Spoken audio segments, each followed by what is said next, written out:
Construction of a new cell tower in Benzie County is drawing some attention. American Tower is leasing land located in Crystal Lake Township, but the parcel itself is owned by the city of Frankfort.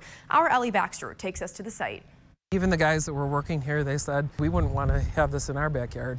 A 195-foot cell tower is joining the landscape around Crystal Lake. I happened to be working at home one day and we saw all the equipment coming over the road. Nancy Smith and her husband live down the road from where the tower is being built. They shared what makes this situation unique is although here they're standing in Crystal Lake Township, this property is owned by the city of Frankfort. The Bellows family, who was a local family, ended up gifting a portion of this property to the city of Frankfort. This is the deed from 1938 with a couple of requests. That the land is for the public to use and it should be called Bellows Park. That brings us to today, where this is one of the only public beaches on Crystal Lake. It's over this hillside where American Tower is leasing to build the cell tower, and Frankfort is getting $1,000 a month to let it be there.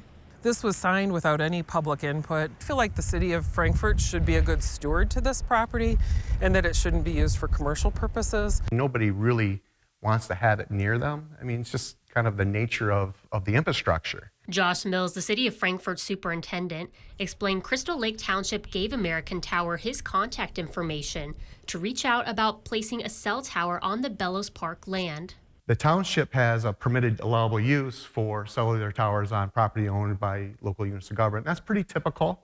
Tower companies would prefer to locate their facilities on public-owned property. As Mills explained, the tower is part of an ongoing initiative to better communication services in the area, starting with a tower being built by Frankfort's fire station. The city's going to receive some revenue from the cell tower lease, but we're also going to have the assurances that people are going to have a better ability to call 911 in case there's an emergency. That reasoning, Mills says, is what the city council believes to be in agreement with the 1938 deed request. Nancy says she and others in the community don't agree. I think that it's reversible, you know.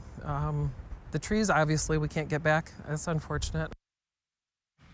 Mills clarified plans for the tower were discussed publicly during city council meetings. Nancy tells us an attorney is looking at the 1938 deed to see if the cell tower plans violate the deed's restrictions.